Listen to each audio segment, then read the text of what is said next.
My name's Kathy, and here I am today at Slate Hill Cemetery. And as my t-shirt says, I believe every headstone here has a story. Slate Hill Cemetery is on what now is Yardley-Mooresville Road, which was a big traveling road even back in the day. You see our historic highway sign behind us. Slate Hill Cemetery was founded in 1690. Now we have to go back and learn a little bit more about the Falls meeting to put all the pieces together. To start with Slate Hill Cemetery, we go back to England, when King Charles II gave William Penn the land of Pennsylvania to pay off a debt owed to Penn's father. Now, we know that that's complicated, but we're not going to delve into that story today. The Falls Quaker meeting started in Falsington Homes around 1680 and became formalized a few years later. Penn was connected to many of the members there and even visited the first meeting house in 1701. Quakers had their weekly meetings, and then they had administrative meetings. So there was the Falls monthly meeting, and then there was the Bucks quarterly meeting, and then their yearly meeting was in Philadelphia. In the late 1680s, the Falls Quaker meeting decided that they needed an additional cemetery for Quakers in the kind of Yardley area. The first plot of land was donated by Quaker Thomas Janney, a prominent Quaker minister and close friend of William Penn.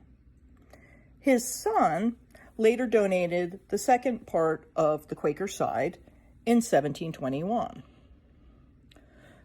The picture you're seeing is the original 1690 deed, which we are in possession of. During this time period, Quakers did not use headstones as they were considered a sign of vanity. So you can see in this picture, this large area here that has no headstones. We did a ground penetrating radar and have found over 140 unmarked graves on this side. Thus far, we've been able to connect about 30 to known burials. And before we end this part of our story, I just want to let you know that Slate Hill was added to the National Register of Historic Places in 1992. So the Quakers were the beginning of the abolition movement. The first written protest against enslavement came from the Germantown Friends in 1688. The Philadelphia yearly meeting, which as you remember I said the Falls meeting was part of, criticized the importation of slaves in 1696, so pretty early on. They objected to slave trading in 1754, and by 1775, they basically said they were going to disown members that enslaved people. The Society for the Relief of Freed Negroes Unlawfully Held in Bondage, now that's a name, was the first abolition society founded in 1775 in Philadelphia. Of the 24 original members, 17 of them were Quakers. Eventually it became known as the Pennsylvania Abolition Society, and they worked with Benjamin Franklin, who was a Puritan, not a Quaker, to advocate for federal changes in the law. Turning to the Pennsylvania government, throughout the 1700s, the Pennsylvania Assembly attempted to discourage the slave trade by taxing it. At this time, and until the time that William Penn died in the around 1718, the Quakers were very much in control of the government. In 1780, finally, they got the Act for the Gradual Abolition of Slavery passed in Pennsylvania. So the good news was this was the first abolitionist law in the country. The bad news is, actually, out of all those laws that came through the early 1800s, it kind of was the latest. And by that I mean nobody was unenslaved in 1780. What the act did is if a person was born before 1780, they remained enslaved for their life. If they were born 1780, March 1st, 1780 or later, they were not enslaved, they were free, however, they were indentured to their mother's owners until age 28. Between 1790 and 1800, the number of slaves did drop from 3,737 to 1,706. By 1810, it dropped further to 795. This is at the point at everybody who had been born at 1780 should have been freed by, right? By 1840, there were still 64 slaves in the state, but by 1850, they were gone. So in 1776, the members of the quarterly meeting, the Bucks one, voted to begin visits to Quakers who had enslaved members, or enslaved people in their homes. And they were also documenting both the owners and the enslaved people and their ages. This is the year after Philadelphia meeting, the yearly meeting, had voted to begin disowning Quakers who had enslaved people. James Moon, a prominent Quaker from Falls, wrote a diary about these efforts. He wasn't the only person who did the visits, but he's the one who documented it. On their first day of visits, the 7 friends went to 4 homes. 2 of them freed their slaves that day. 1 said they would consider it, and the final couple said, no, and we're on the list for repeat visits.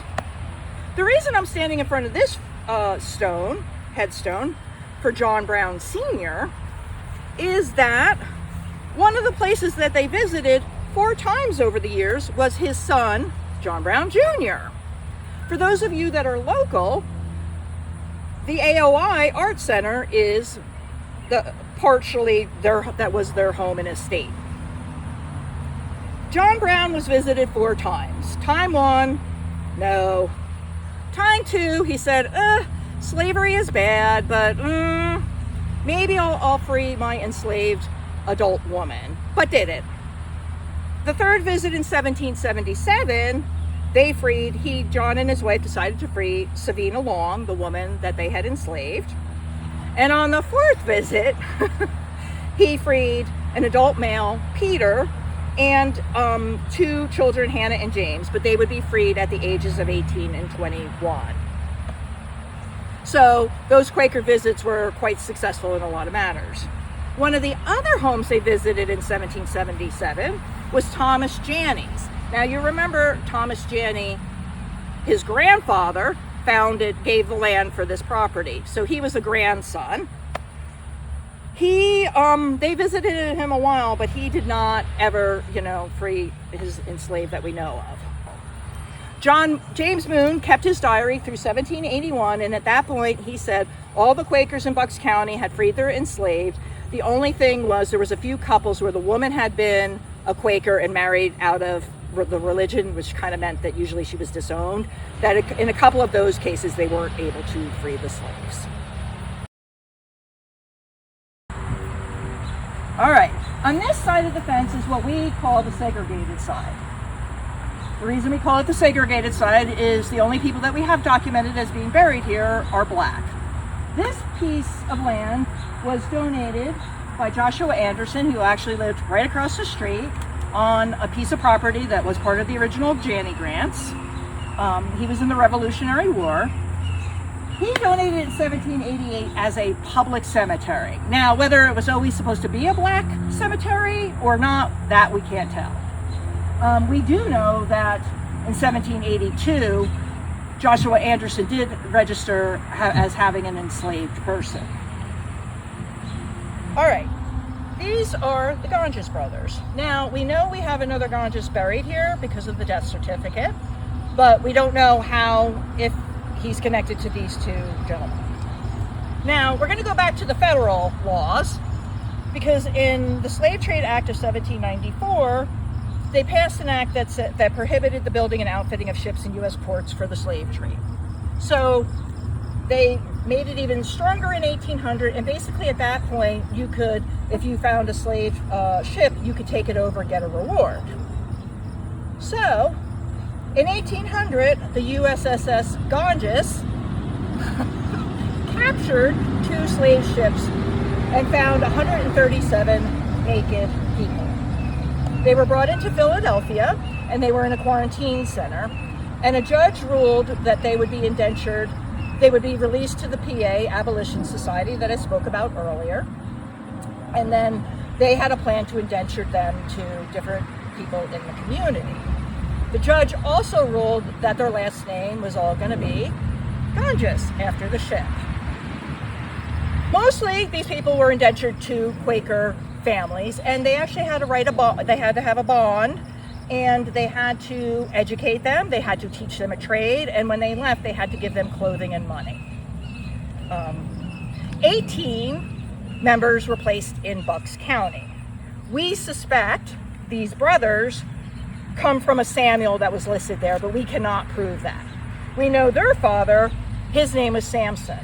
Now, I talked to an extensive Ganges researcher, and he thinks Samson came from son of Sam, i.e. Samuel. But again, some of that is speculation, right? We do have an 1823 tax record that there was an adult Samuel and a child Samuel. Both of these gentlemen fought in the Civil War. So most of what we know, well, pretty much all of what we know about William is because of his veterans application, because he fought for 11 years to get his pension, and I think basically got it right before he passed. Torbert got his pension actually pretty quickly, but most of how we know about him is a lot of newspaper articles because he was a very colorful man. So there was a murder. It was a big murder in Bucks County of an elderly couple, the Burt murders, and the murderer escaped. He ended up in Torbert's backyard. We believed at that time he lived over in what we call now the 5 Mile Woods area.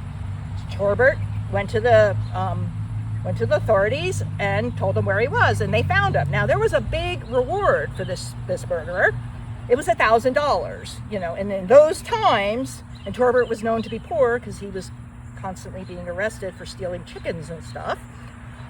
Torbert put in for the reward. Now, they definitely did not want him to get the reward, and the sheriff that he brought to arrest the murderer, this is a complicated story, fought him for the reward. Anyway, Torbert got a little less than $500. However, he did not necessarily use it well, and he kept getting arrested, and he was in the penitentiary, and then ended up, unfortunately, dying in the almshouse that was in Doylestown.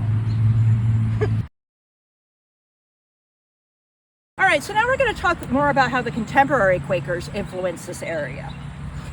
Sam Snipes was a local Quaker whose name might be familiar to those who live in the area because Snipes Farm still exists to this day. He was a descendant of the Moon family. Remember, I talked about the Moon family via Jane Moon Snipes. Samuel was the person who really, at Falls Meeting, took on caretaking for this cemetery when they still owned it till the 90s. His son, who we met and came and visited with us, told us about being dragged over here as a kid to mow the lawn. Sam also was always worried about how the cemetery was being cared for. There was definitely great gaps of time where it wasn't cared for. There's an article in 1975 where the local black community was in outrage. They called this side of the cemetery covered in brambles and beer cans. But Sam took care of it, and in the early 90s, he facilitated a transfer of the ownership of the cemetery to Lower Makefield Township, and at that point, we became responsible for it. Sam was just a legend in this community. He was a civil rights advocate, and he also represented Daisy and Bill Myers, the first black family to buy in Levittown. So as we've shown you, there's like a lot less stones in this area. And we also have, I talked about the ground penetrating radar earlier, about 80 unidentified burials over here that we're working on finding. The other Ganges brothers is one of those. Now, how we know some of those people are here goes back to another Quaker. What's his name? Jesse Morris of Morrisville. The death certificates post 1906 are available online, and everyone that I have found that matches somebody in this side of the cemetery, the segregated, all had the same undertaker, Jesse Morris. And when I did some research on Mr. Morris, he was burying a lot of these people in his 70s and 80s, and I really wonder about the story where he became the undertaker who buried the black families and how that all happened. I kind of suspect maybe a lot of other people weren't doing it. Now, going down some further generations, we know that it's been very hard for us to track down the stories of people on the black side of the cemetery. I mean, some on the white side too. Women and people of color are not very prominent in historical records in general. Hannah here is one of those people. So what we know about her, we know from Sam Stipe's son, who came for a visit, is Hannah Clark. Got it? Who is that Hannah Clark? How we have a story about her at all is she became connected with the Snipes family. Now, she was a caregiver for daughters of the Price family, and she loved those girls and took care of them. And so the story that we were told by the Snipes, because we only really know, the other history we know is she worked in Delaware as a servant in 1870, and she shows up in Bucks in 1880. That's when she shows up as a servant for the Price family. So one of the girls that she took care of, we think it was Mary, was jilted by a suitor, a local Quaker farmer named Henry Comfort. Hannah, allegedly, caught this man on the way out the door and said, "Henry, I put a curse on thee. May thee never have a live child." He married 3 times, and all of his children were stillborn or died in the first year of their lives. Now, this is a story passed down through the Snipes family, but it's also calls for reflection that what we know about this woman who lived in our community all comes through a white family that she was associated with. I want to thank you all for coming on the journey today to learn a little bit more about Slate Hill Cemetery, the Quakers' involvement, and some of our residents here. I wanted to leave you with a few questions to reflect on. The Quakers had a strong conviction about the abolition of enslavement and worked hard to end it. Are there any issues you feel a strong drive to act to support or fight against?